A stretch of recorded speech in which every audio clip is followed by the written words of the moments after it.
Going live. Okay. I think we're back. I hope we're back. Let's just hope we can be heard this time. Can you hear me now? I can still hear you. So Awesome. Perfect. That's a win at this point. So we're uh we're off to a real strong start. yeah, yeah. Yeah, so I'm sorry, that completely derailed me. What were we saying? So we were talking about this is great. We were talking about crashes in CG software because they're terrible at what they do and their lack of communication when we couldn't actually communicate with each other. So I mean that's how it works really well. Oh man, the timing is just beautiful. You can't make this stuff up. Uh, uh, So I'm going to chalk this up to like, look, we finally got the attention of CG, and they are now trying to shut us down. Like, this is real pirate radio at this point. they're like, So please stop. Oh man. Yeah. So just poor communication all around from them, from us. It's fine. Everything's fixed. You know what? Maybe CG should just take a page out of our book and turn it off and back on again. turn it off and turn it back on, man. Yeah. That's just the way it's going to work. The reality, that's how they fix the soft lock. They just turned it off and they turned it back on. It just started to work at that point. So, yeah, good times, good times. Oh man. Okay, so do you want to talk about these characters? Because I know you are super pumped for them. No, let's just skip it. People read the kids. We don't need to go over it today. We'll just no. Yes, let's talk about these guys. So, let me get this link back open because we both just rebooted our computers to make this work. Yeah. So, Oh, you rebooted yours too. oh yeah, just in case. Who knows? So we don't know if it was me or you. Nope, that's the way technology works. How do we want to break this up? You want to do one? I'll do one. Yeah, sure. I'll let you pick because I haven't looked at it, and I feel like these are yours. Yeah. So So I'm gonna go with actually BT1 okay. because he is Murder R2, and there's a note, and if you go on a Discord in the general chat, there is an image of BT1 melting the room down, and what happened in the comics, and they reference this in the character description, but R2 and basically it was 3PO and R2 and Trip Zero and BT1 were kind of going at it. The four of them were going at it, and R2, being a tricky little thing, he sprayed oil on the optical receptor of BT1. So his solution to that was essentially to set the room on fire and everyone inside of it. And there's a great image in our Discord I took the shot from the comic. It's phenomenal. But so let's jump into BT1. Mm-hmm. So BT1, dark side, that is an understatement. He is more dark side than Vader and Palpatine not because he's evil, but he just enjoys evil. Like it makes him happy. Which is that's just like that's crazy to me. Like to think that. Yeah. It is like, for as much as like R2 loves joy in life and kind of he's just this happy droid all the time. Mm-hmm. BT1 is literally the mirror opposite of it. He's an attacker, he's a droid, and he's a scoundrel. His synergy suggestions are Trip Zero, T3M4, Sortie, and Dark Trooper. We all know that's a lie. It's going to be Dr. Aphra, whatever they decide that's going to be. Yeah. So let's jump into this. So basic. Overcharged laser. Mm-hmm. Final text: deal physical damage to target enemy 3 times and inflict a stack of damage over time for 2 turns. So pretty basic. He's got a little cannon that comes out of the side of him. This is also the crazy part about his kit, mm-hmm. is that he's got all of these giant guns, and it's impossible to figure out like where they come out of his body. It's kind of like the Transformers movies where you don't know how they actually turn into a 40-foot robot out of a 10-foot Camaro, but it's the same concept. So big laser that comes out and just does damage to a single target. So all right, these guys are so awesome. Oh man. Special 1, Agent of Destruction, cooldown 3. So The animation on this. Oh my goodness. Oh. So deal physical damage to all enemies and inflict expose for 1 turn and a stack of damage over time for 2 turns. If the target enemy is inflicted with target lock, burning or inflict burning and another stack of damage over time for 2 turns. So he's going to set everyone on fire. Like this is simple kit. Just I shoot you, I set you on fire. That's what he does. Pain beyond pain. Yes, and the animation is great. I mean, it's if you look at the fire, it's got like a little bit of like the super hot blue right at the beginning, like on a Bunsen burner. I was just gonna say that. I really like that they have that little like extra evil. Absolutely, it's extra evil. It's R2 times 1,000 when you look at when R2 used to set it when he used to do his burning. Oh man. So unique 1, again, phenomenal name, homicidal counterpart. Wow. This is a Zeta and an Omicron. Final text: at the start of battle, BT1 gains 10% critical damage for each droid ally, 10% potency for each dark side ally, and 5 speed for each scoundrel ally. If Trip 0 is an active ally, gain the granted ability Kill Them All. Whenever Trip 0 uses a special ability, BT1 assists dealing 40% less damage. Wow. Okay. So when Trip goes, BT1's going to go and he's going to do things. And again, they're kind of showing a video of this. So Kill Them All is a 5-turn cooldown. Okay. Deal physical damage to all enemies and call Trip 0 to assist. And then I assume this is the Omicron part because this is the Omicron. Right. While in 3v3 Grand Arenas, whenever BT1 or Trip 0 defeats an enemy, their cooldowns are refreshed and they gain 30% turn meter. Oh. So yeah, they're gonna go. And if you've only got 3 characters on the team, I mean you got a 66% chance that one of them is gonna go. And let's be honest, it's 66.6% chance. And this guy is the devil. I mean, he is the little tiny devil in there. So I can think it makes sense from that side. So can I just say, I love that his granted ability is called Kill Them All. Yes. Yes. From a turn call or from a unique called homicidal counterpart. Yeah. So. Oh my goodness. Okay. All right. So this is the one. Okay. Sorry. So this is unique 2. So again, when was the last time we saw a unique with an actual animation tied to it? I was gonna say, I can't believe we're in the uniques right now because every one of his abilities has an animation. That's how awesome this is. Oh my goodness. Okay. So, unique 2, Blastomech prototype. Right. So he was a prototype. Clearly, they decided he was not fit for consumption. Final text: BT1 gains 100% offense. Awesome. Okay. Whenever BT1 defeats an enemy, he gains the granted ability Haywire and takes a bonus turn. During this bonus turn, BT1 removes ability block from himself and can only use the granted ability Haywire. Wait, what? Haywire. Yeah. So if he defeats something, right, he takes a bonus turn and he gets to use the Haywire ability. But that's it. But that's it. So ability block comes off, so you can't prevent Haywire from happening. And then my assumption is it comes right back on him afterwards, although it doesn't actually say if he keeps it off or not. Okay. Haywire: deal physical damage to all other characters, not enemies, not allies, characters. Right. Reduced by 75% for allies, which can't be evaded. This damage can't defeat allies or enemies. So when he beats somebody, he walks into the middle of the screen, he spins around and damages everyone. Because he's celebrating. He's just taking everything out. This is the R2 move. This is R2 blinded me, so I'm just going to light the whole room on fire. And it's great in that the image on Discord.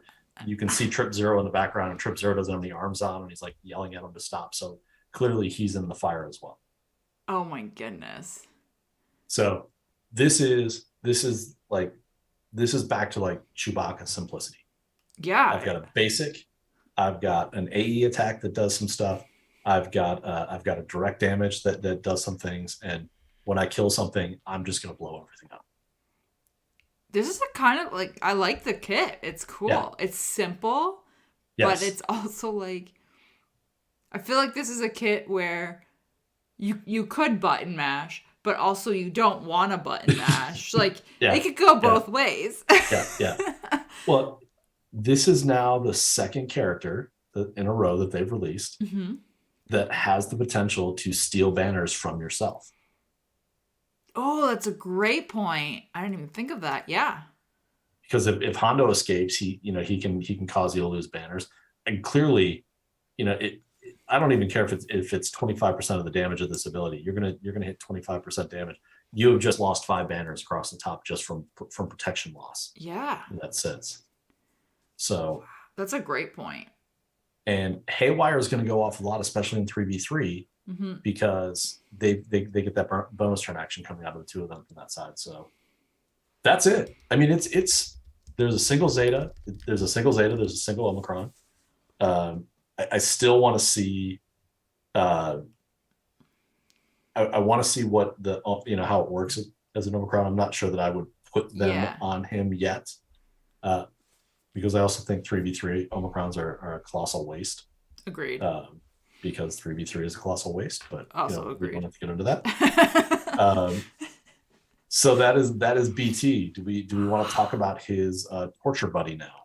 Yeah, I'm just like, okay, we can get into ideas afterwards. I'm watching this animation and kind of in awe. Yeah. Like, man. All right. Okay, so Trip Zero obviously is Dark Side as well, and Droid and all that. I'm not going to scroll back to the top because that's the one downside, can I just say, about this is it's all compacted and, oh, man. Okay, so Trip Zero, basic ability is called Fatal Shock, which, okay, his animation for it is kind of entertaining because he just looks so robotic. Anyway, deals special damage to target enemy and inflict shock for 1 turn. If the target enemy is non-droid and is already inflicted with shock, stun them for 1 turn instead. If this ability defeats an enemy, gain a stack of translation, max of 3 for 3 turns. Interesting. This makes sense because he's a protocol droid, so. Yep. Can I say one other interesting thing though about the shock piece? Yes. So in the comics, Black Chrysanthemum was part of Aphra's crew. Right. And he's got shock on his knuckles. Mm-hmm.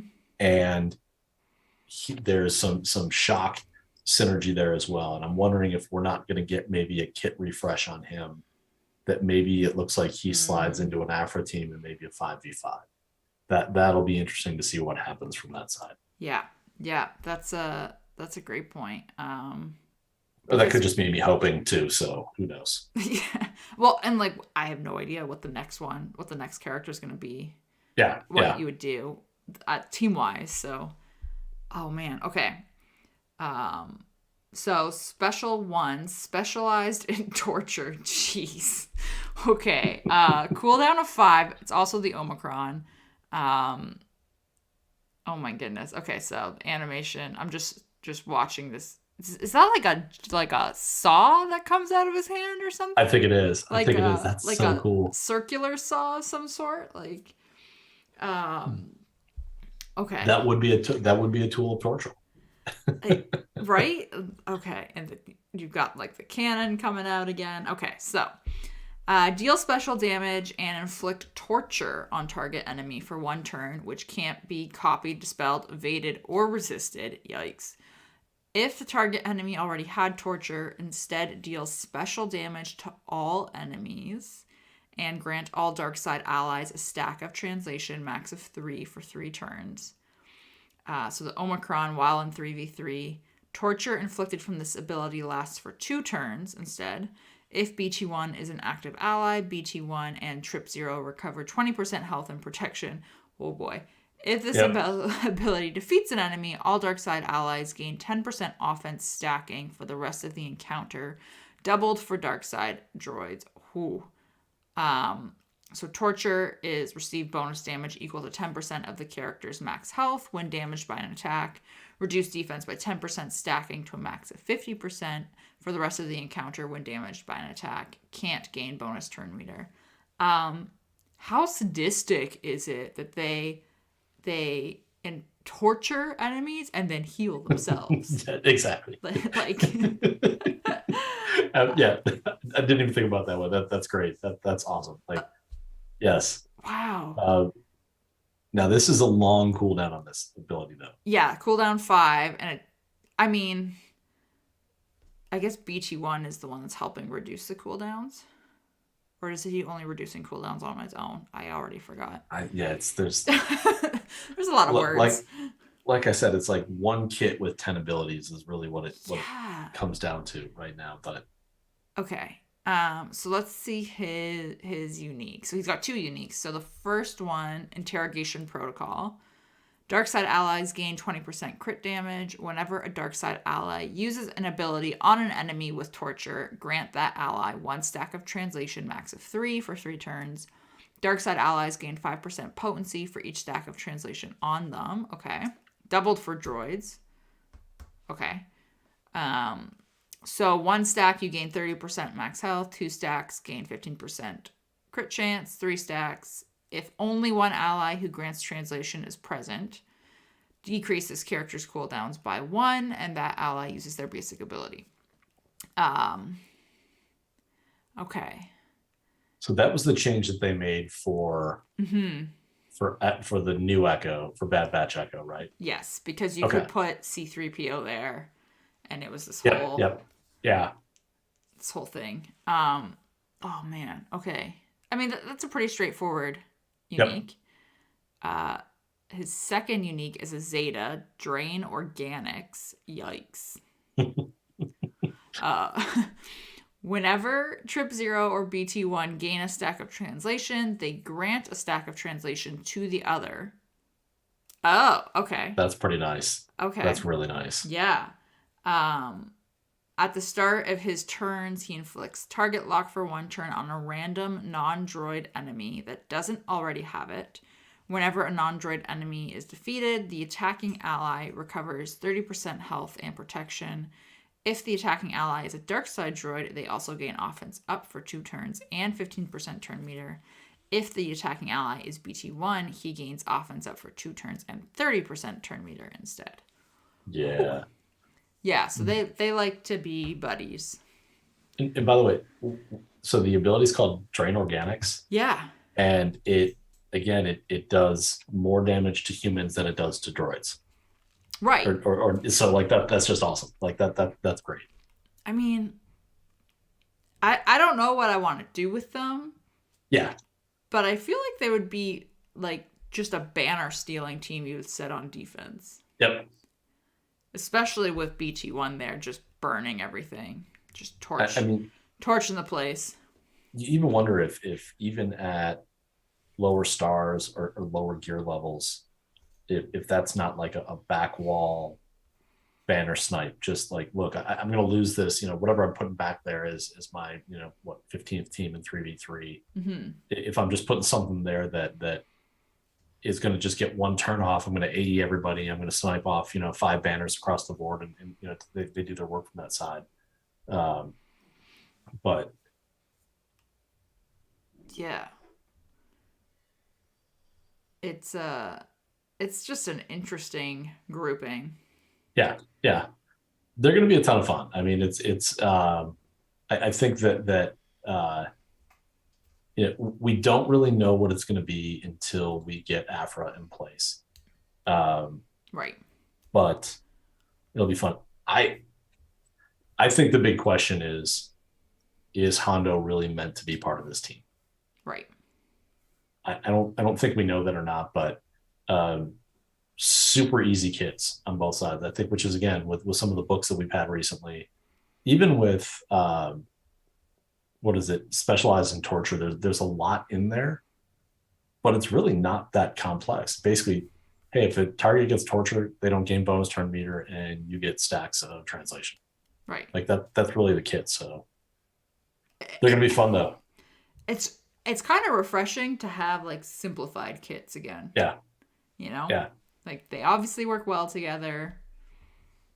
Carry on from there. And it's a big difference between, they built a lot of interaction between Java and Boosh and Scando and Cursan, to the point that, again, you got to read all the kits at the same time. You have to have 5 tabs open up on your browser to look at all of it.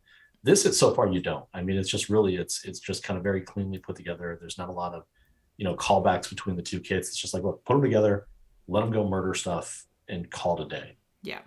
And watch the great animations. Yeah, I agree. I like what Mopoki is saying, that in 5v5 to put them under sortie. It just seems terrifying. That could be, which is interesting, because I think we're going to talk a little bit about the new entrant to the game, and there's a lot of interesting things kind of coming up with that. So maybe that BB-8 needs to pull off and see what we can do with that BB-8 from a couple of places. But poor BB-8. Oh man.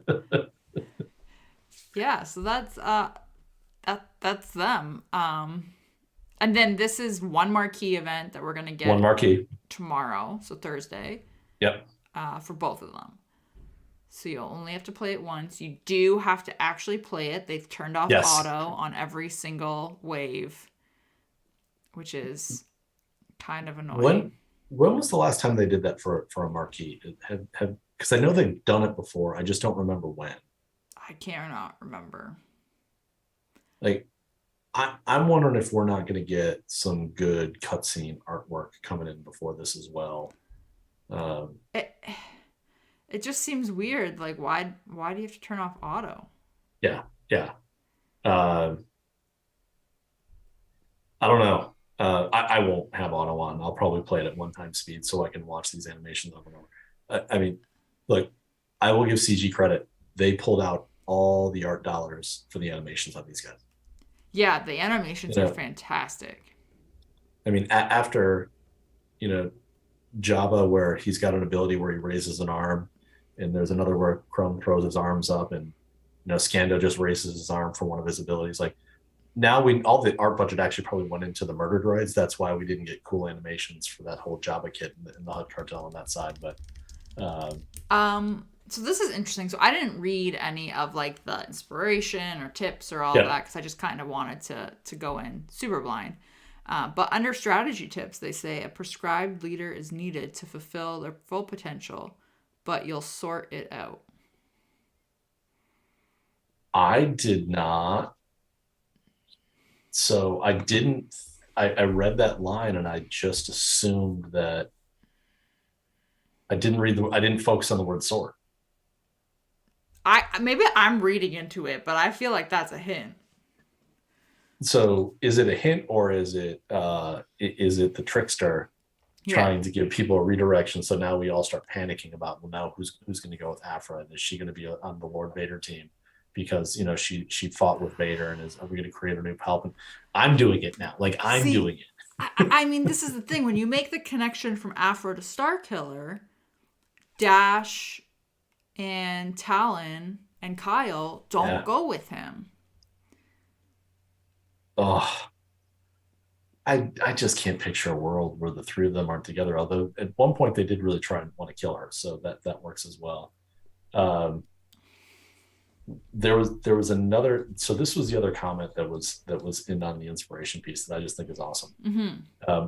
Through the process of creation, many of the developers went from "who are these droids" to absolutely loving them and wanting to take them home. Like that is. For folks that are not familiar with this piece of this corner of Star Wars, we're going to be talking about these guys forever because they just look fun, and they're going to be, again, I just hope that haywire causes chaos on the screen, and people fall down, and I want people to lose GAC matches because haywire went off at the wrong time, right? But they're happy that it happened because it was funny. Right. Like that's my goal for this team. Just not me. This is, yeah. I mean, I'm not really seeing anything else that's standing out to me as like a hint. Yeah. But that is kind of funny. So I'm now, so it's going to be really interesting to see then who the fourth character is. I mean, Yeah. it's maybe there is some truth to the idea that it's going to be Cal Kestis. I think that's kind of one of the rumors flying around Mm-hmm. that it's going to be Cal Kestis, and man, just what the game needs is one more Jedi, I guess. But uh, Oh man, I'm just wondering too, like if they don't go with her, and Hondo doesn't go with her, are any of them gonna go with her? so, are we going to find ourselves in a situation that I can see where I mean, she'll get a scoundrel tag, potentially a smuggler. I Mm-hmm. don't think so. I don't think she'll get a bounty hunter tag, Okay. but you could make an argument for Empire. Again, we all know that CG doesn't have to follow any of the lore restrictions for tag, but you can make an argument for the Empire because she worked directly for Vader for a period of time. Right. Okay. Is she going to usher in a new like Star Killer type mix where it's if you bring one Empire, one Oh. what about one Empire, one Rebel, one smuggler, one scoundrel, or one scoundrel, one bounty hunter, and kind of the same thing as that, and all of a sudden now we kind of get a cool mix and match. So, um, wow, that's interesting in chat right now. I know. I keep banning it, and they just keep making a new one and coming on back. So we're just gonna. Sorry, gang. Keep keep banning and keep. Yeah, yeah. Dear Lord. All right. Uh, they just don't leave you So alone. Mole Pokey is saying that the big rumor is that it is that the fourth character is going to be Santa Staros, which makes all the sense in the world. And guess what? She's a rebel. Mm-hmm. So again, you heard it here first, folks. This is confirmed. We're going live with this on air. Her team is going to be Empire, Rebel, Bounty Hunter, and Light Side Smuggler. That's going to be the mix, and it's going to be Star Killer Junior. It's put it out there. Oh man, that is gonna be. We That'd need to be clickbait this title. Clickbait. Pico and the murder droids isn't working for you. No, Pico and the Murdy Droids and Aphra's kit confirmed. Oh man. I I mean, to be honest, when Starkiller came out, like at first I was like, oh, this is gonna be so confusing to have to think of like how to build this team. Um, but it actually isn't that bad. No, although I think the Savage Omni is somewhat thrown a monkey wrench into what was a pretty easy piece, but Right. I'm actually a big fan of all the team kind of being broken up right now a little bit. So we could use some shakeup. Yeah, yeah. So it's gonna be. It feels like also, and I mean, compared to Starkiller, I guess it's the exact same. Realistically, probably not. It's actually slower, but it feels like they're releasing her requirements quickly. I guess because 2 in 1 week is pretty quick. So I was just going to ask, do you expect to see Aphra before December 1st or after December 1st? I mean, at this rate, I kind of think before. Although they didn't say that they would accelerate the characters and make them farmable, so maybe not. Because that's one of the and look, there's a precedent been set around Jabba came out before all the characters are available. Yep. But when if you typically build the cadence over 4 characters, if you release it at the end of the 4th character, the first 2 are usually farmable by that point. Right. Then you're just rushing the last 2. That's not going to happen here though, because it's from a timing perspective, it's built around the timeline is built around a 3 character release cadence. Yeah. Not a 4 character release cadence. Right, because you're gonna have these 2 go at the same time. And like they do have the precedent of like Starkiller was in December, Bam was in December. Yeah. I'm pretty sure Bam was December, but So it wouldn't totally surprise me. Plus, if she's going to be neutral, Yep. that would be right in timing of like more neutral characters coming with the new TB coming. So I guess it really wouldn't surprise me if we do see her in December. Now, did we get a character? Did we get anything big announced at the anniversary last year? Was the challenge raid last year or the year before? That would have been the year before. That's been out for more than a More year. than a year. So I don't think we got content. I think it was just Starkiller. So I wonder if they're not going to align to drop her at the anniversary. I'm hoping that they're really gonna kind of do the big bang around the new territory battle at anniversary, but I don't think I just don't think they'll be ready. I think by the end of the year, but we'll see. So for the territory battle. Yeah, for the territory battle. Yeah. But she would make a nice little piece because again, it's less than a month away. Yeah. Because it's usually right around American Thanksgiving, the best Thanksgiving. You know what? I can have 2 Thanksgivings. I'll have Thanksgiving when you do too. Fair enough. Yeah. Yeah, because it's usually around then. That's when we get like the anniversary stuff, right? Yep. And then, yeah, oof. There's gonna be a lot going on. Yeah. Busy end of the year. Oh man. Well, are you? And so she's in the journey guide, which also this was something I was asked today, and they never actually confirmed this. I think we've all just been assuming this, that she's going to just be in the journey guide permanently, like Starkiller is, and how Bam was. I think she will because Starkiller was a legendary journey, and that was the category. That was the same category that we used for Mandalorian, correct? He was a legendary journey. Yeah. So they said that she's going to be a legendary journey. So I think that she will be just always there. It's not going to be a chase journey character like our friend the Grand Inquisitor. And Bam was the first journey like legendary character that went straight to the journey guide and stayed there. And then I mean, I know Starkiller technically isn't a legendary. They call him a legacy event, but it's the same kind of format, and he went straight to journey guide. So I'm assuming this is going to be the same thing. So I wonder if they're not lining her up to be the 3v3 killer, that like the 3v3 galactic legend where Starkiller, and he's good in 3v3, but I think he really shines in 5v5. Right. If they're going to maybe align her to be the GAC kind of 3v3 extra GL from that side. So.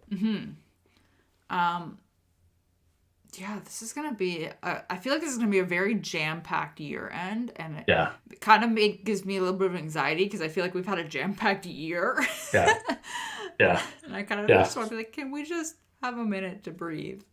Because I feel like there are so many different avenues you can go now. Like, you can go Grand Inquisitor, you can go Jabba, you can go Aphra. Like, what do you do? So this I guess this is what's crazy about the release cadence, and Bodhi has shared his graph of the release characters, and this is the most since 2018. My guess would be by the time we get to the end of this, it'll be more than 2018. But remember that period in the summer where everyone was like, "This is great! Like I'm getting caught up. Like I was able to pull it. Like somehow, even with all these characters in the year, people still were commenting about how they were able to catch up a little bit on some of the high-end characters in the game. Yeah. And I hope we get back to that next year. Like I love that piece of this year where there are a lot of people that it was I don't know where I'm ever going to be able to go back and get Rey or Kylo because to keep pace with everything. And then to see those people actually go back and get Rey and Kylo and people are, a lot of the community I think is kind of around 5 Galactic Legends right now. Yeah. I hope we get that next year as well. Well, even for like myself, I was like, I went back, I doubled back and got C, and then because I did that, I built my trooper team, and then I was like, oh, you know what? And then I got with Executor, I was like, oh well, I might as well like properly do my bounty hunter, and it was just like a nice like filling out these core teams. Yeah. Yeah. And now I'm like, I don't know what to do with my life. But I think for everybody that kind of sat down and figured out how to get to be ready for the Grand Inquisitor when he comes back. I mean, guy must be on a phenomenal vacation right now, but that's going to help a lot of those people because it's going to be a box you can check. At least at that point, it's a gearing motion and everything else. And then the decision is going to be, is it Jabba or is it the Aphra team? And I still think for a lot of people, it's going to end up being Jabba or a Galactic Legend. Unless again, she's just crazy like Starkiller or something similar at that point. So yeah. Yeah, it's gonna be very interesting. So we'll just see once she comes, and whoever the fourth character is that she needs. And then I hope it's not Saw Gerrera. Not because I don't want him in the game, and I do want him in the game, but I know that's the other one that I think everybody's thinking of just because Cassian's out and all though. Mm-hmm. I don't want to spoil anything, right? Because I'm current, but me too. I watched it today. Yeah, but we won't. Saw Gerrera doesn't seem to be as important as everyone seemed to think that he was going to be in the Cassian show. I'll leave it at that. Mm-hmm. So yeah, exactly. But I do want to see him come to the game, but I don't know. I kind of want a kit, like I want a team. I want a 4, and then we figure out the 5th to kind of slide in from that side. But yeah, that sortie comment now has me just. I'm not going to sleep tonight over this. So. I'm sorry. Also, I just scrolled back up, and first of all, Trip Zero has like Edward Scissorhands type fingers. And he does. They're needles. Oh my goodness. Yeah. And his other hand has like some kind of torch going. Yeah. It's just. Yeah. Oh. And it's great. His the voice that they kind of use in the comics, or kind of the way that they write him in the comics. Mm-hmm. He is a protocol droid. He is very proper. He still like refers to Aphra as, like Miss Aphra or Dr. Aphra, but right. Again, then all of a sudden he flips the fingers open and he's got needles and torches and all this other stuff on top of it. So man. Yeah. It's a little creepy, I'm not gonna lie. Yeah. I mean, it's also like a week and a bit before Halloween, so I guess good timing CG there too. Okay, so what do we want to talk about next? Because that's the headlines. We had the soft lock fiasco. We've got these 2 lovely marquees. So we wanna roll into the negatives. Yeah. We want to hit Bantha in the room and kind of talk to these things. Yeah. Okay. So this is my negative. We had this soft lock happen last week, and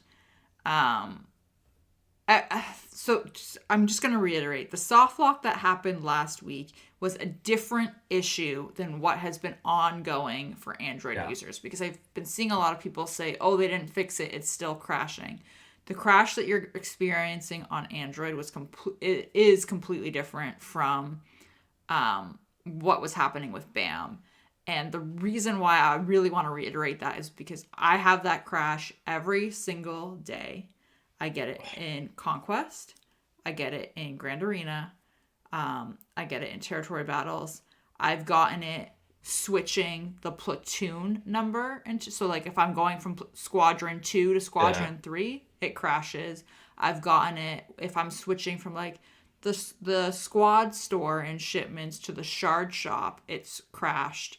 If you're trying to open a piece, like a Bronzium pack, before you click it and it like does the little, like the little animation, and then it crashes. You just see like it freezes at these really weird points. And that is still happening.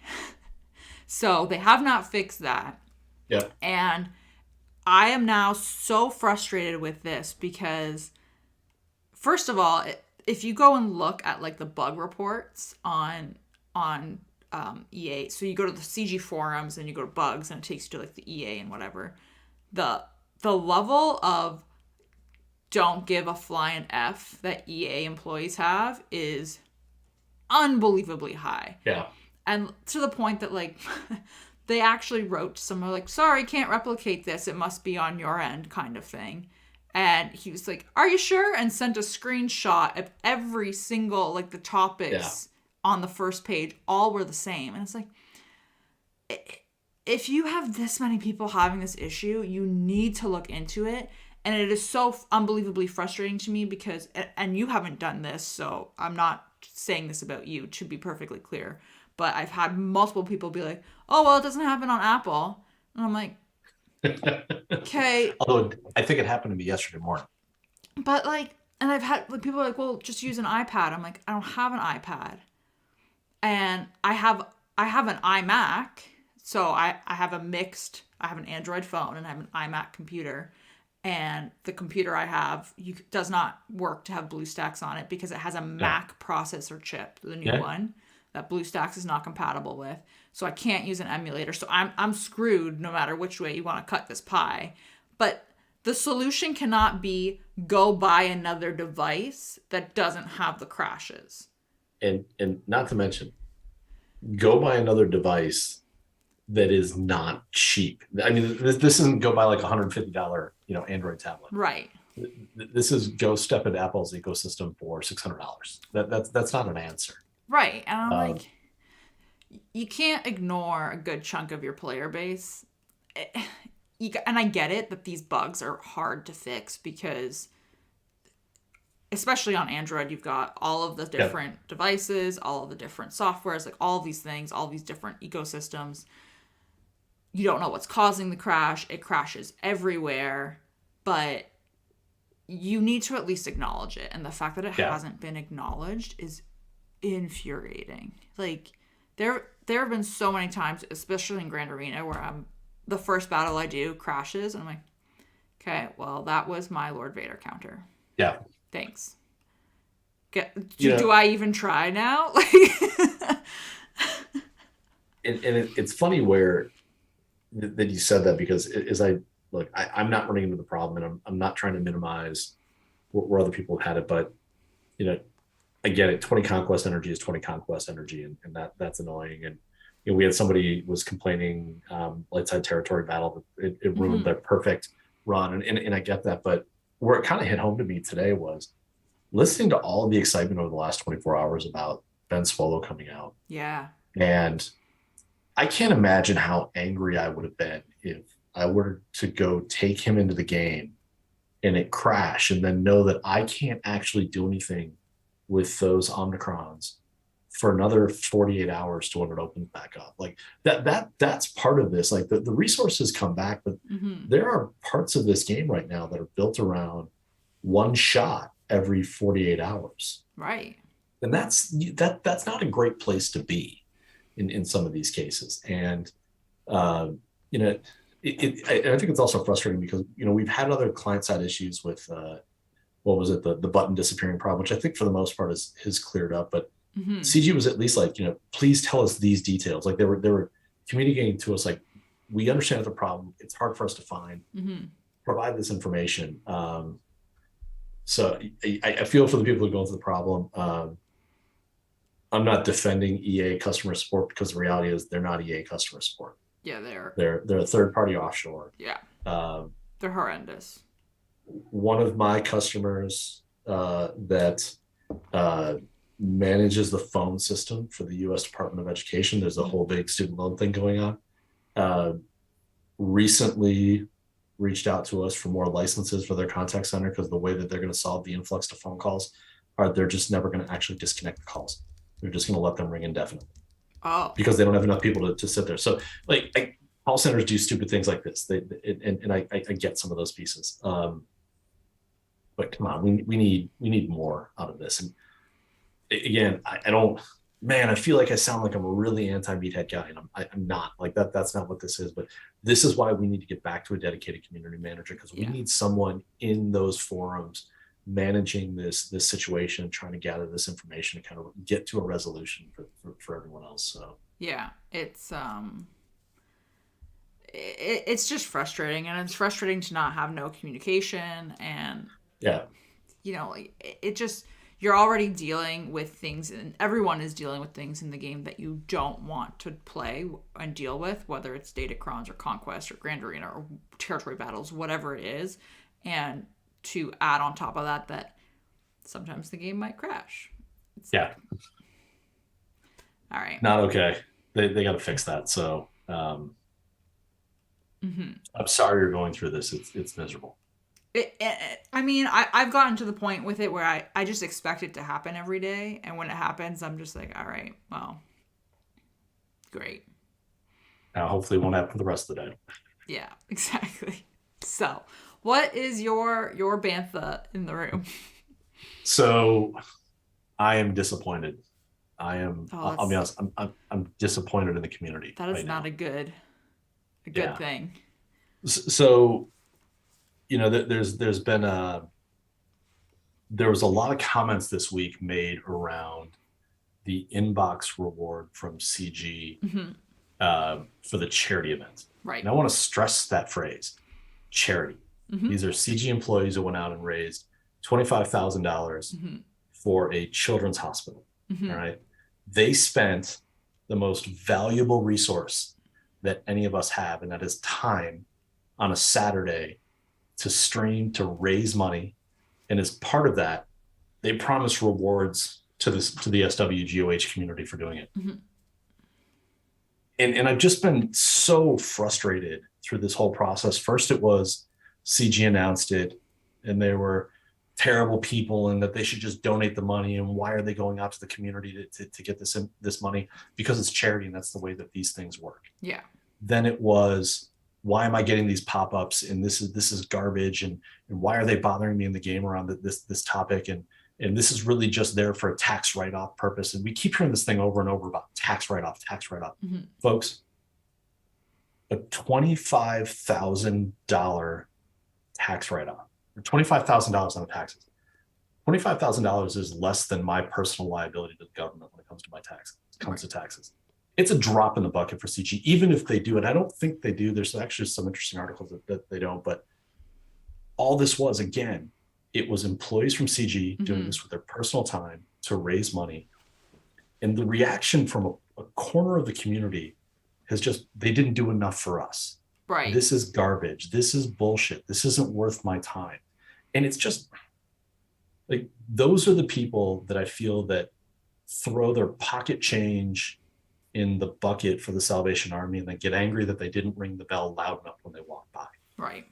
And people, stop being so angry at everything that happens and viewing everything as a slight by a company. Like if you're in a situation that you are truly angry at a company's attempt to raise money for kids, and like, stop playing the game.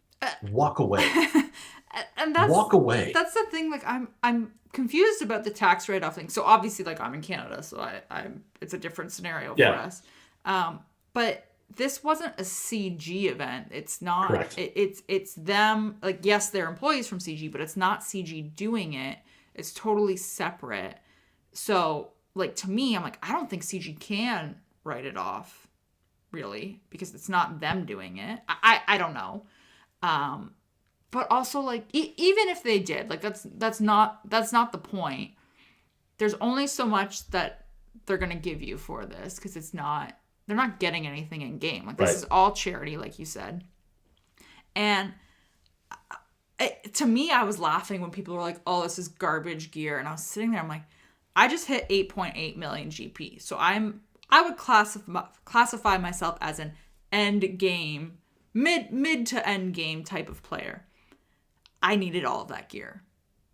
Yeah. I'm like, I was like, what do you mean? And they're like, oh, it's great. And I was like, I needed all of that for the Inquisitors. So obviously you're not working on something you should be working on. Yeah. Like, if you're just like, oh, this is garbage gear, I'm like, I saw it and I was like, yes, Mark IV Commons. Good. Need that. Like. But and look, let's say that CG does get a tax write-off for it. Let's just say that this was not an altruistic action on their side, but this is, again, not to get too far off the Star Wars topic, but part of the reason why they put tax write-offs in for charitable donations is to actually get people to remove money from their wallet and actually give it to those in a situation of need. Right. So if they did that, bully for them, and I'm completely on board with that. In fact, if CG did it and CG wants to match it and double that money from that side, but they actually get credit for 50, I'm on board with that as well. Right. But it gets back to the sense of entitlement that we feel that I did something, and not everybody, and this is not that those that did should have, the communities in general did something, and what came back wasn't enough. Right. What should be enough is the idea that collectively we raised $25,000 for kids in hospitals. Right. I mean, that is such a basic, simple, just like, man, that is puppies sitting in your lap. That is the first, sunrise on a spring day and making sick kids happy. Like those are the three joys in life that everyone should be able to get behind. And the fact that people are angry about it, I want to punch things. The argument that why do they need to ask us to donate for charity, and why don't they just do it themselves? Why does your kid come to my door and ask me to buy a chocolate bar? Yep.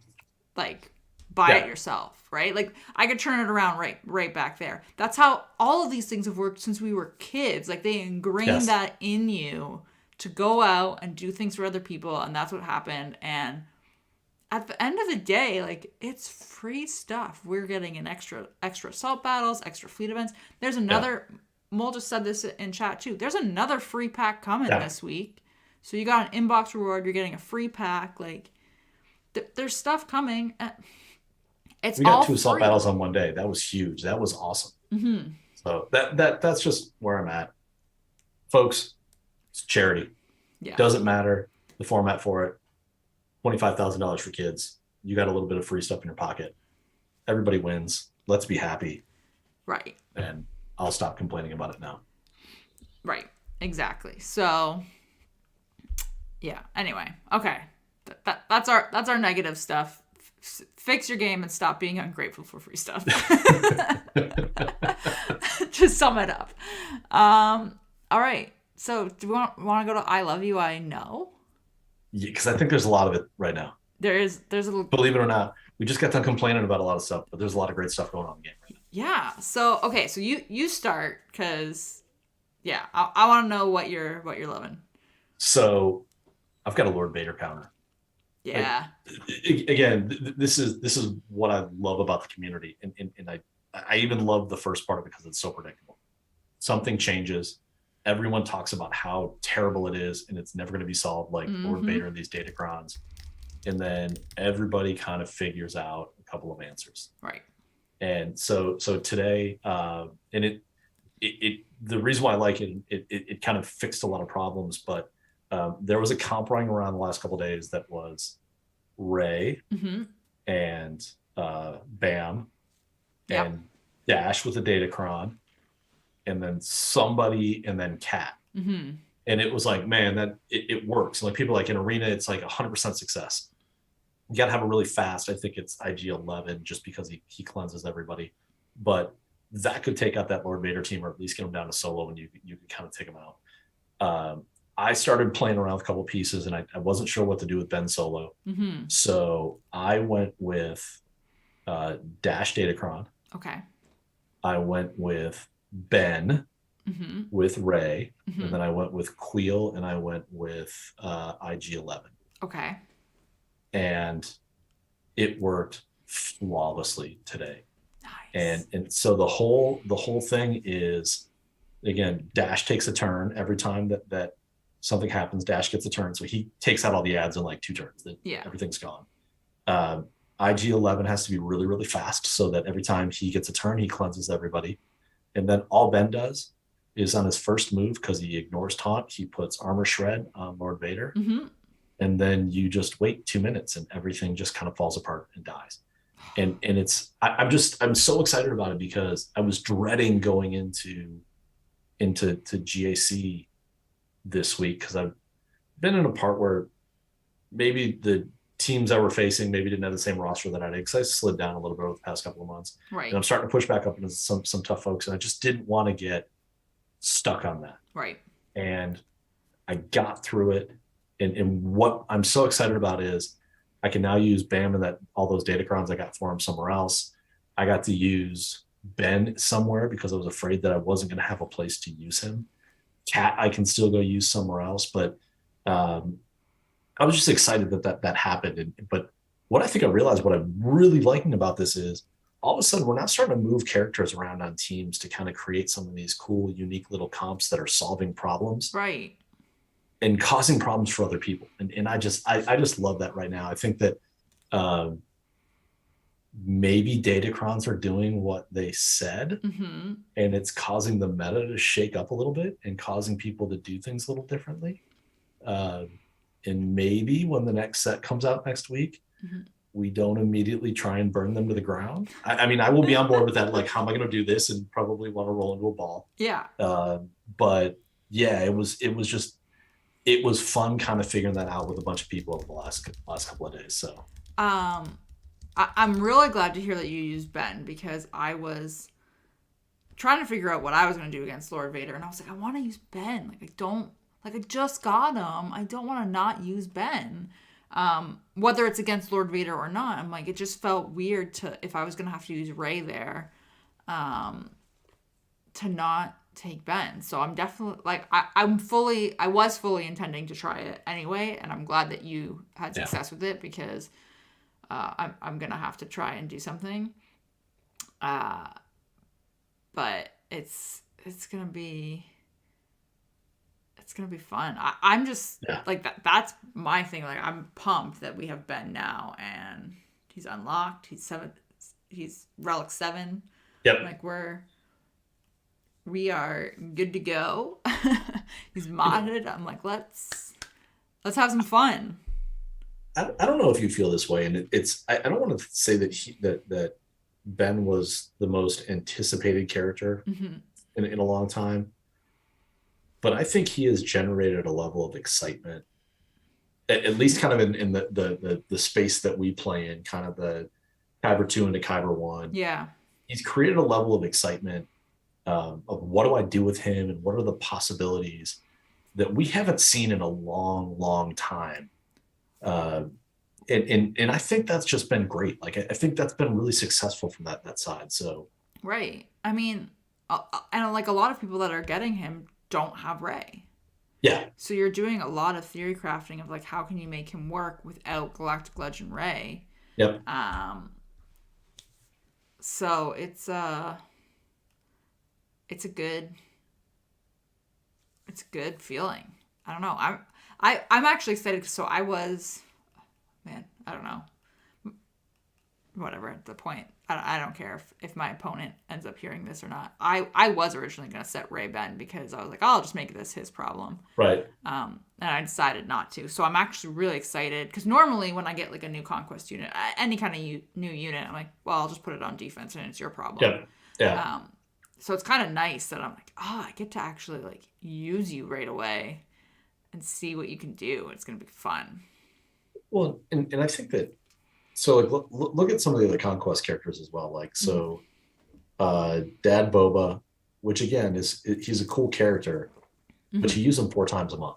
Right. And so it's and you have to be facing a Lord Vader for him to really take advantage of it. So, well, he's a cool character. There's just not a lot of uses for him.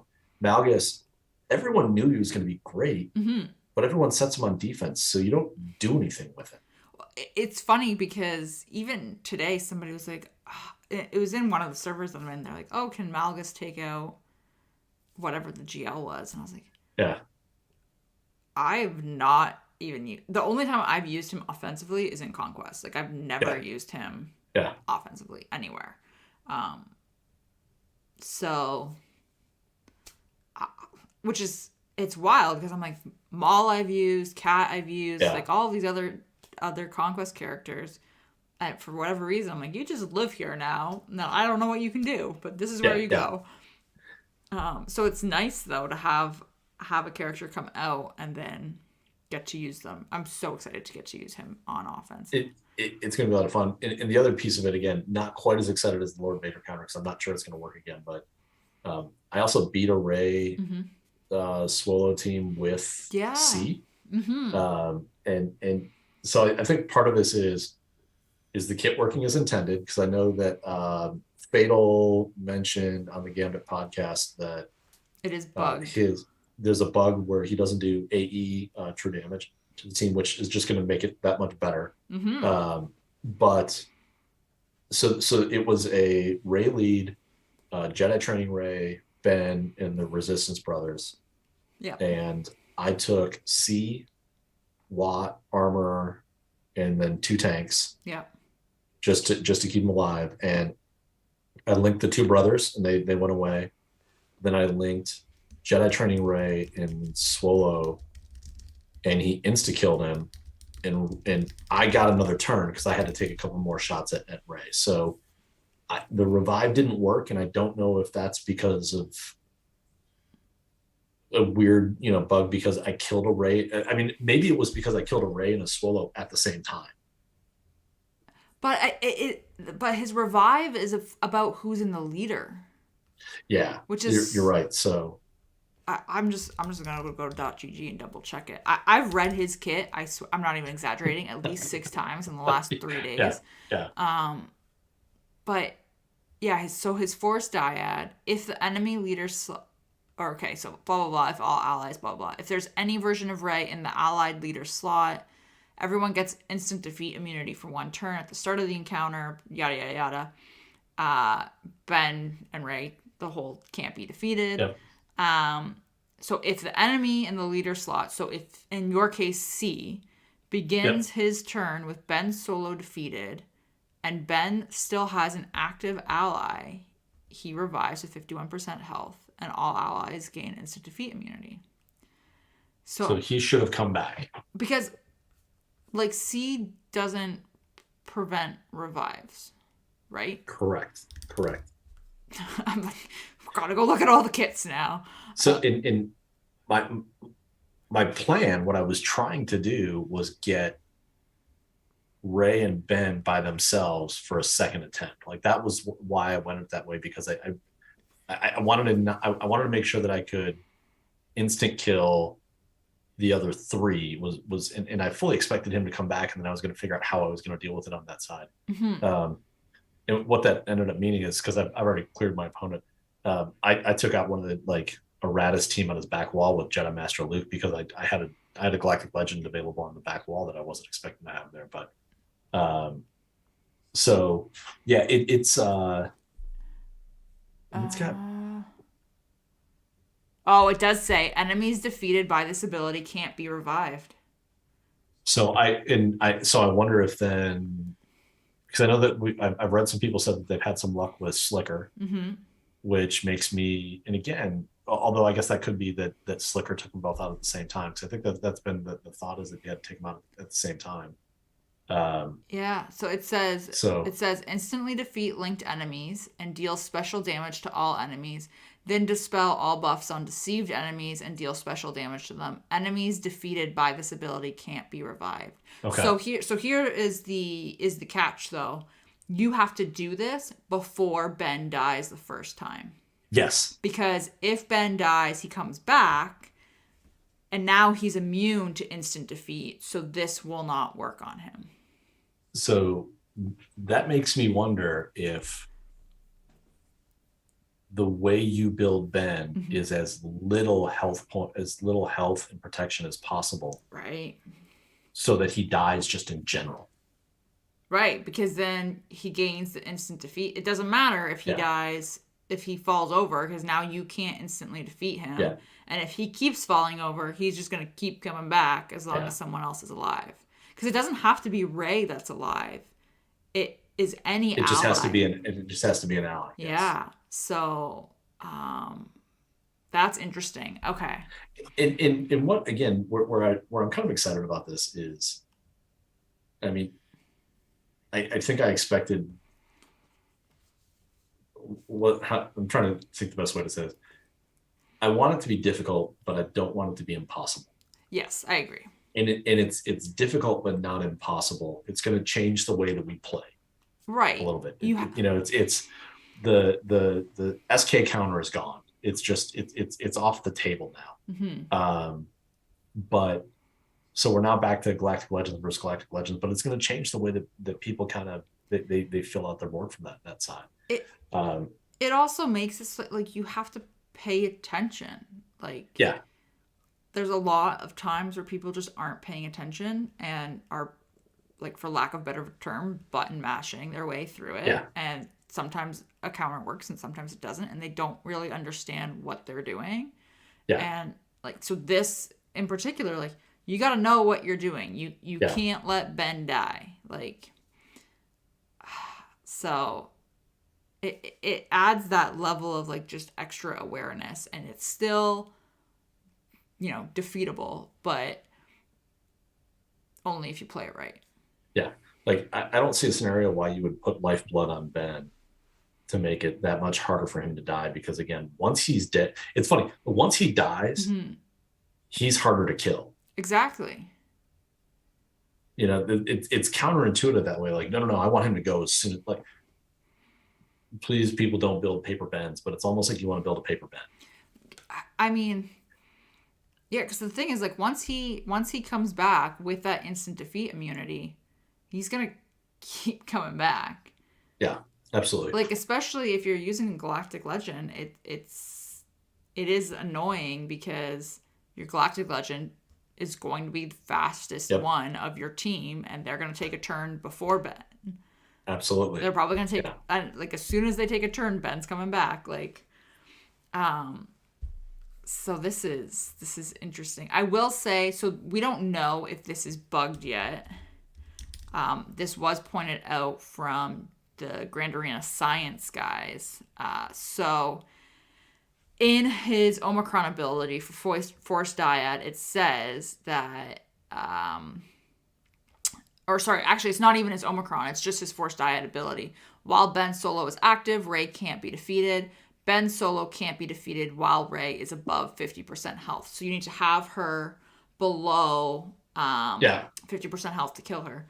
But if say you kill everyone and then you time out or whatever, and you go back in and it's just Rey and Ben, if Rey is already below 50% health at the start of that battle, it does not count. She has to go back up above 50% health, drop below it so that you can defeat Ben.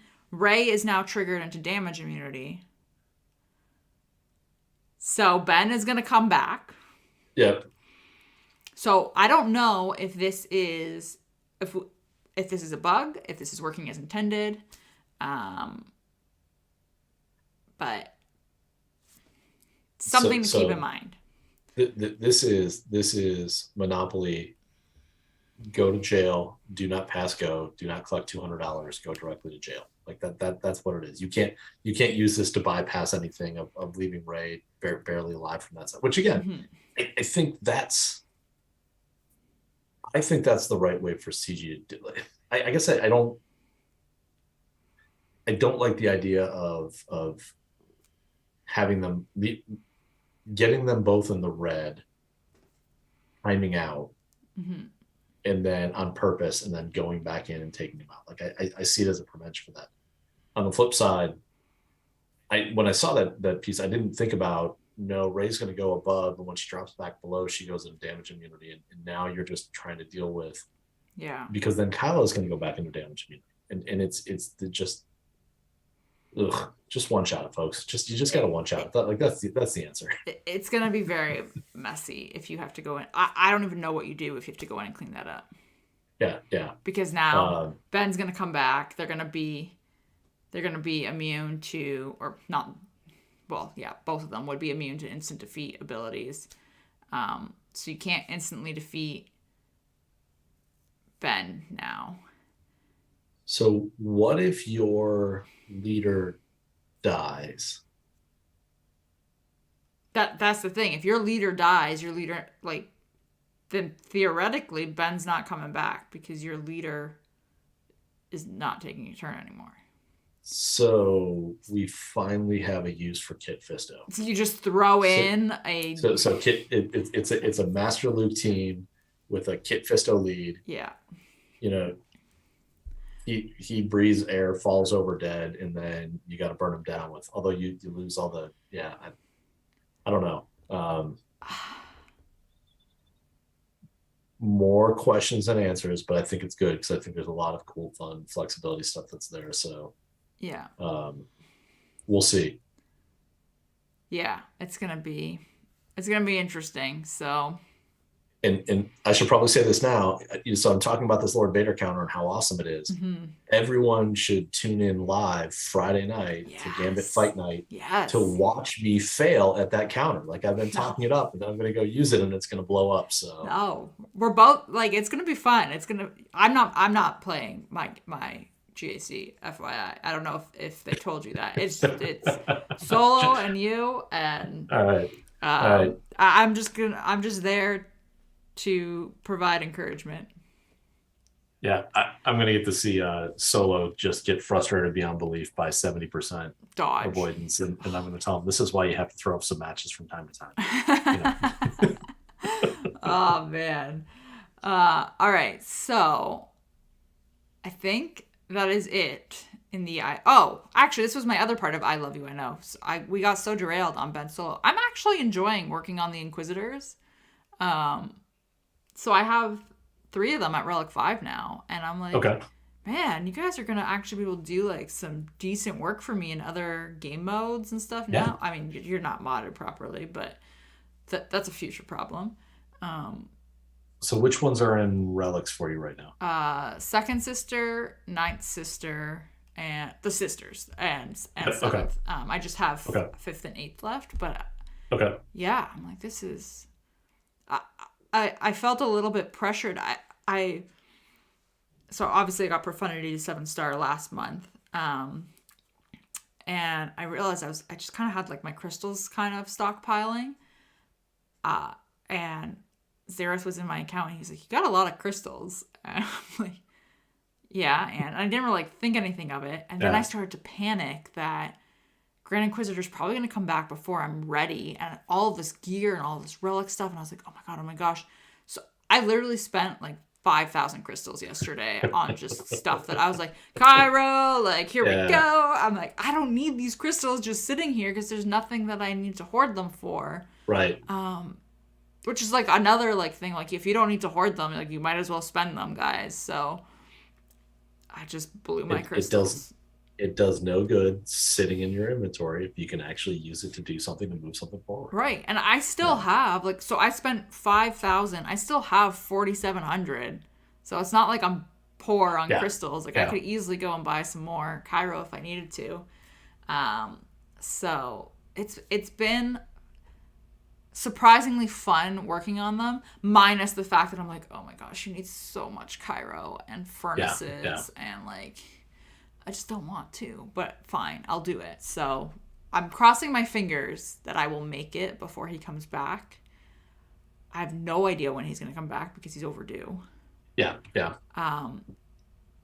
My gut/guess, and this is a 100% guess. Nobody has said this to me. Nobody has rumored this. This is 100% my guess. If the next ship, or if the next unit in Conquest is going to be the Inquisitor ship, which is like the worst kept secret in Swigga right now, and it is rumored that he is going to be a pilot for it, I'm assuming the event is going to start sometime around the same time as Conquest. Yep. Because it just makes sense if they're like, hey, his ship is here, by the way, here's the event. Like, so anyway. So what's interesting about that, because I was thinking about this the other day, that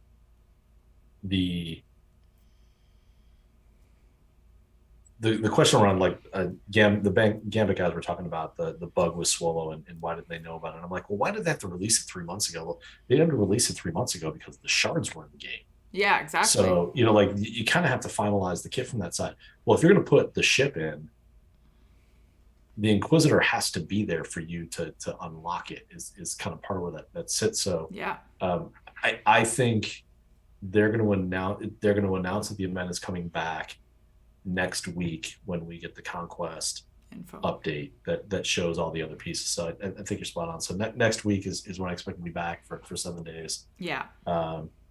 I saw a lot of Fifth Brother led Inquisitor squads last round. I think I saw 2 out of the 3 fights on defense or on defense, and I think it was a filler team. Like right. It's kind of what it looked like, but it was. It's a team. It's a relic team that you can do some things with, and if you've got a Datacron for it, they do some interesting stuff. But yeah, I think we're going to see a lot of Grand Inquisitor in the next in the next 2 months from people. So yeah, it's going to be. I'm really excited to finally like put that project to bed as well. Yeah, and like figure out what other road I'm going to go down. So that's going to be awesome. So just remember when you go to do Assault Battle 3, yeah, for the Inquisitors, take the day off work because you're going to need a couple of hours to do it. So. Oh my goodness. Oh my goodness. All right. Okay, so let's do Discord Corner because there were a couple of questions in chat. I didn't see any actually in Discord, but okay. So David Forrester asked this, and Mulpokey did answer it, but we'll just address it. When can we expect the next preview for Conquest? So the data mine always comes out I think it's the Tuesday or Wednesday before the Conquest starts. So that should be next week. Because, right, we're in Dark Side. Yep. Yeah. So it should be next week that we get the feats data mined and everything. Wednesday we'll have the content updates, so the new character and everything will go into the game, etc., or ship, whatever it's going to end up being. It's going to be the ship. So yeah, we'll have all the Conquest info next week before Conquest actually starts, and we can start planning. This is the thing, and I'm just going to say this, and I know I don't mean to get on my soapbox, but I say this every Conquest. You can get Red Crate if you have a plan. I mean, also, if you have like a ginormous roster and you bludgeon your way through, yes, you're going to get Red Crate. But if you are on the smaller side and you need to really like strategically work with your roster, I know so many people who thought they couldn't get Red Crate and then we just tweaked it and they got it. Yep. We are going to know the feats ahead of time. We're not going to know what the discs are that they've removed or that they've added because they don't data mine the discs. They can't data mine the discs. But we will know the feats. We can make a game plan. If you can make a game plan before Conquest starts, not 7 days into it, you are going to be so much more. And I say that because so many people like message me and they're like, oh, and it's like the 7th day of Conquest. I'm like, well, how far in are you? I'm like, halfway through Sector 1. I'm like, well, you're kind of screwed. Like, yeah. Make your game plan. Like, I hate to sound like a bitch, but make your game plan before it starts. Figure out your teams. There's tons of content, like myself included, but Bit Dynasty, Tripolises, all of us are so like focused on Conquest and figuring out how it's going to be possible. Be prepared for Hut Cartel feats. Yep. It wouldn't shock me if Inquisitors were still there, to be honest with you, either. I would reduced. I think they'll be there, but they'll be reduced. I think they'll be reduced. It wouldn't shock me though. But like, just be prepared for these things and don't write off doing these feats because you have the characters and they're only 3-star. Yeah. Right? Like, we've seen 3-star Inquisitors win full battles in Sector 5. Like, we have seen, Sortie at 3 stars do work. Like, you're able to use these characters, especially once you've got the data discs and stuff going and consumables. You just need to have a game plan. So, sorry to preach, but nope. The only other thing I'll add on that is, remember that this is not a 2-week event. It's a 3-month event. Right. And so if we see an influx of Hut Cartel missions, and we're going to, if it's something that, hey, maybe putting a couple of levels on a Boba Fett or a Greedo will help you. Remember, that's not something that's going to help. That's going to do this for the next 2 weeks. This is likely 6 months, and really, if you look at it, because Inquisitors have been a 6-month conquest piece, and if you've been investing in the Inquisitor stuff, just think a little bit further ahead. And again, as you're developing that plan, it's Red Crate is awesome, but 6 gold crates get you there as well. Right. So just think about it in terms of a little bit more kind of delay from that side. So Yeah. Um, and Mopogi's absolutely right in chat. They can data mine the brand new discs. It's the recurring ones that don't show up in the data mine, yeah. and which ones they pull out because it's just turning an on and off switch basically. Yep. That they're already in the game coded, so that's why they don't show up. Yeah. So yeah, that's what I'm gonna say in terms of Conquest. I saw another question that actually looked really fun, and now I've lost it. Oh, there it is. Okay, so Jay Seach was saying, "What's your favorite new character in the game?" Oh, it's like trying to pick which of my two murdered children I love the most. Do they count? I guess they are in the game. We had the content update. They're there. They are in the game. They are there. That counts. I think I'm gonna have to say it's gonna be BT1 again, without having touched him, without having done anything with him. I just think one, I love the character, and he just looks like he's probably not gonna do a ton of damage. It's probably gonna be a letdown, because I will figure out how to use them incorrectly.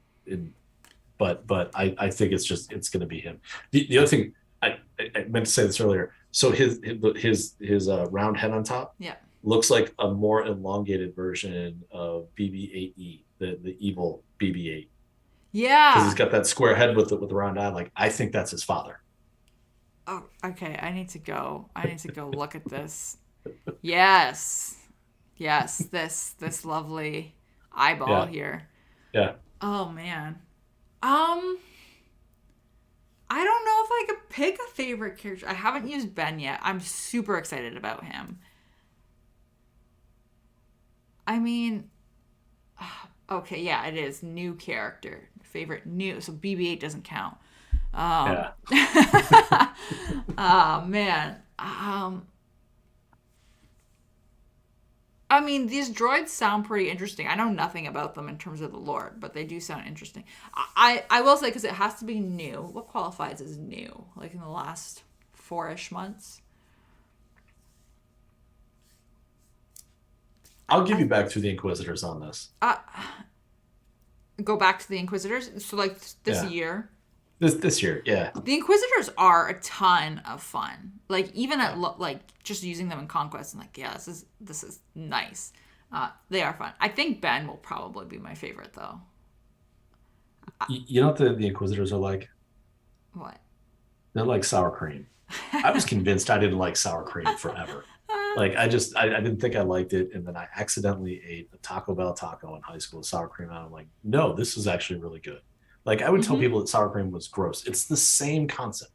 Everyone's talking about how gross the Inquisitors are, and then they're gonna get them and like, no, this is actually pretty good. I think we're gonna put it on like some nachos, and maybe some chili. That would actually be pretty good from that side. So Oh yeah. man. Yeah, they are fun, but Yeah. I think I'm gonna have more fun with Ben. I think I'm really gonna like seeing how he interacts with Rey and everything. So I want to know what a character that's north of 15,000 attack hits for. right, like, and it wasn't even hard to get him there. No. That's the crazy thing. Like I gave him leftover mods, so I didn't even take any from characters, and he's almost at 15k for me. He's like 14 something, like 14.7 or 14.8. And they're not even all 6e yet. Yeah. So I'm like, okay, we're laughing here, bud. And when that AE true damage actually works, yeah, it's gonna be it's gonna be painful for people. It's gonna be fun. Oh man, I'm excited to try him in light side territory battles. See how he does there. Yeah. Because that's gonna be a ton of fun too. So, okay. I don't see any other ones in chat, so that'll be good. Do we want to look at the meta report again? Has it changed? We can. I don't know how much it's changed. I actually did not have a chance to look at it yet today, but I don't know if it has changed.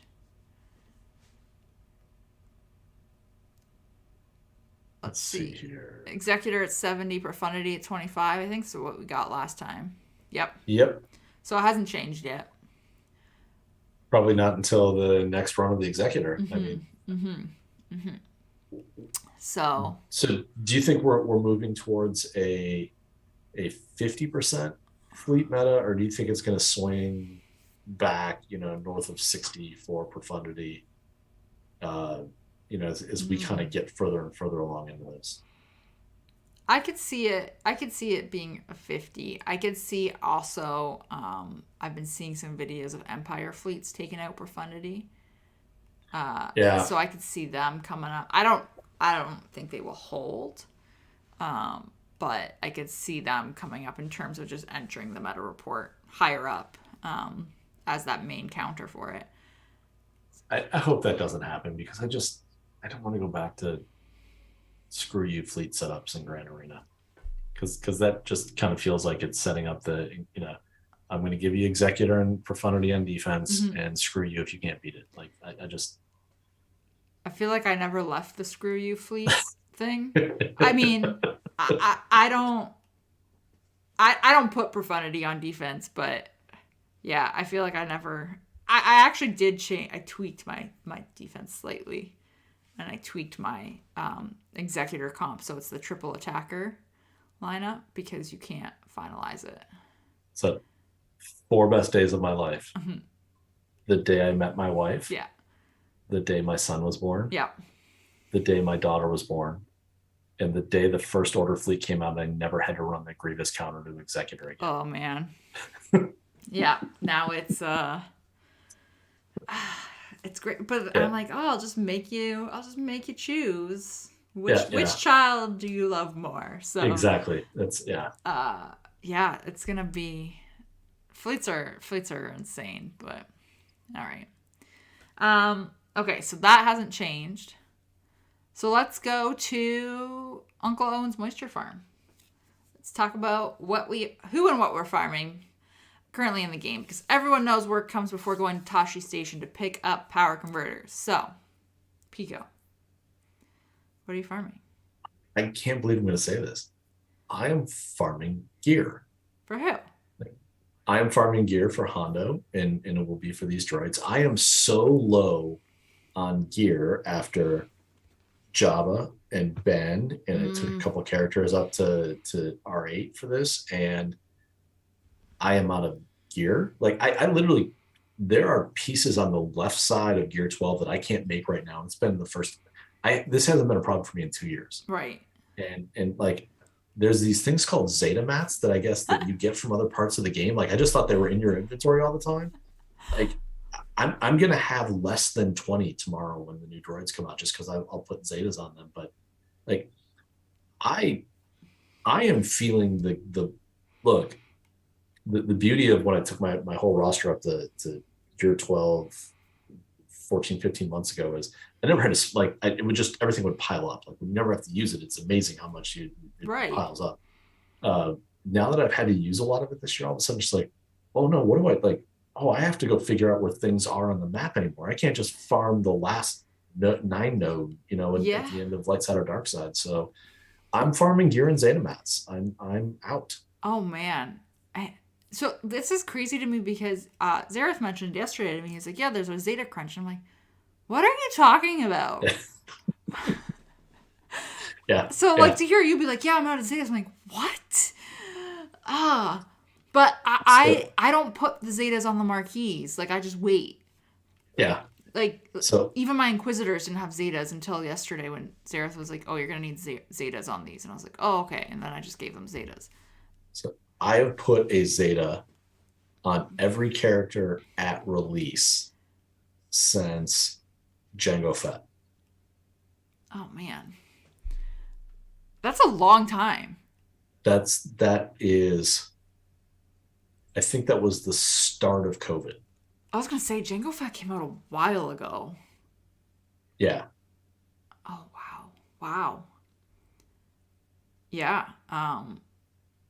So, and I think there's only 2 on the 2 new characters tomorrow, which I'll be able to keep the streak alive. But but I'm going to be down to sub 20 mats at that point. Oh my goodness. And I mean, you're only getting them in the challenge and then in the fleet store. So Yep. Yeah. I am waiting for the anniversary gift because I just need to start building that mass back up. yeah, that's gonna be that. Oh man, that's coming right when you need them, because you know you're gonna Yep. need them for Aphra too. Oh, absolutely. Oh Yeah, man, and she'll probably need 3. you're gonna have to like start hoarding them. I may break out my old Zetamat tracker Oh my, that I used to use to help me understand like when I was going to get mats so I can plan things back out. oh my goodness. Wow, that's crazy.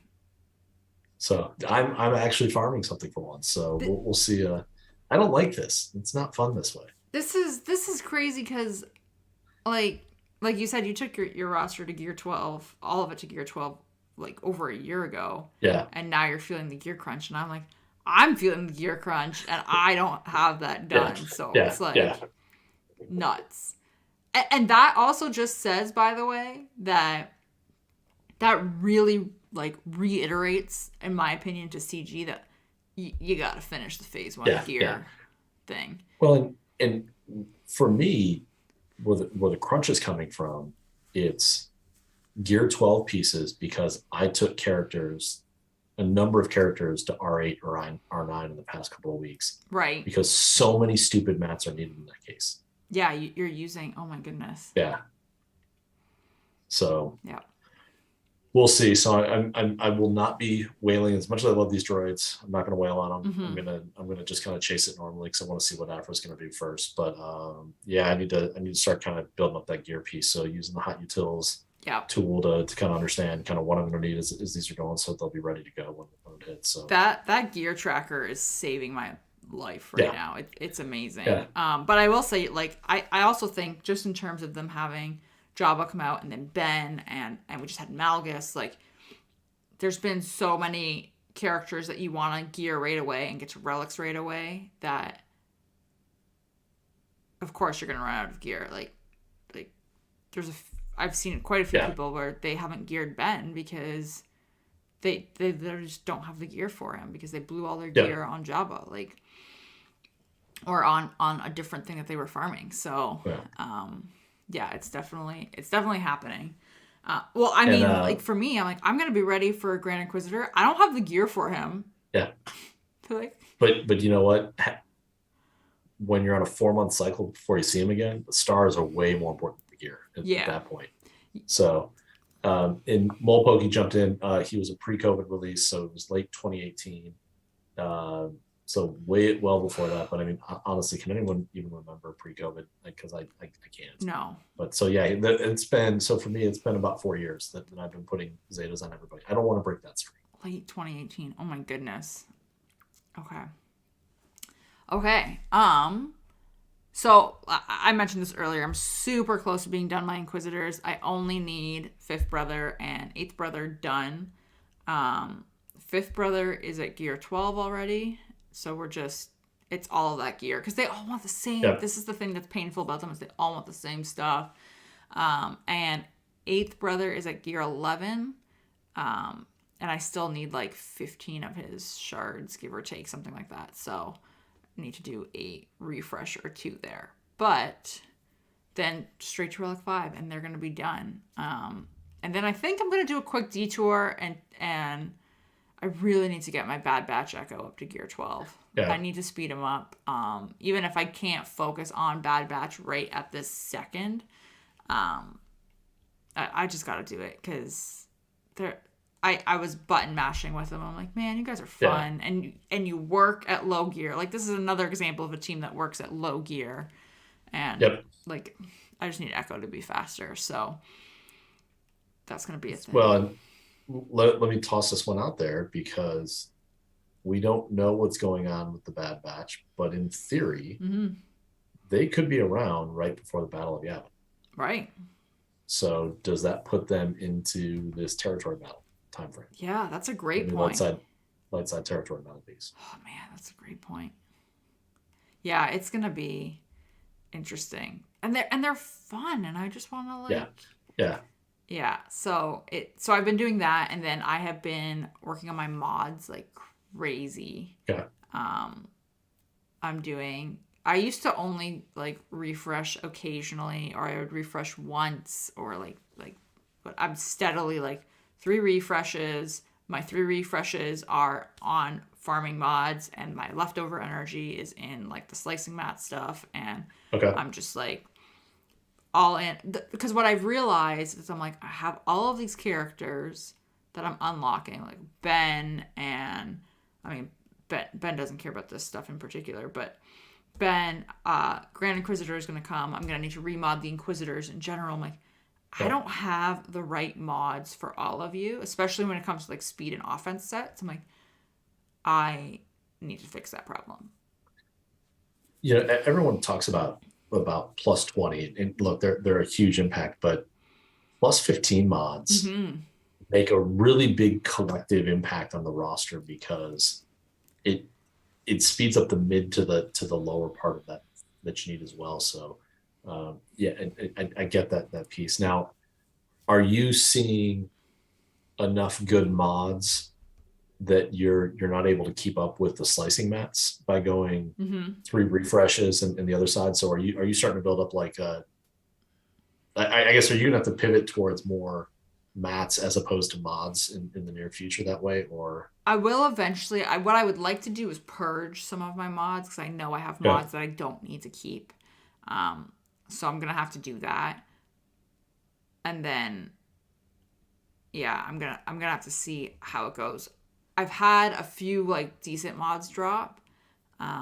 Most of it has just been like trash that I've just sold right away, of course. But it's interesting. I feel like I've never paid so much attention to my mods before.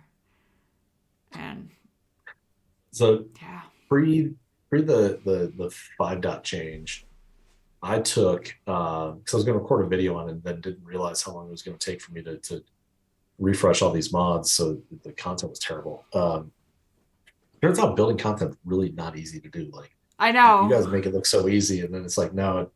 But I did 3 refreshes a day for mods for a week, and then I was going to use hot utils and kind of show how you could parse them.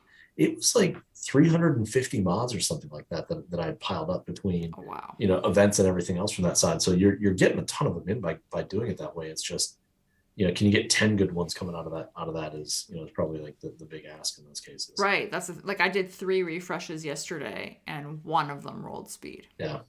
And I'm like, great, thanks. And it was a white one. I'm like, okay. Yeah. Thanks. So a lot of work to get that to something else. Yeah, exactly. And I was like, all right, well, fine. Yeah. But so it's a nice little deviation for me. I feel like I'm in a whole new world. We'll see how long it lasts.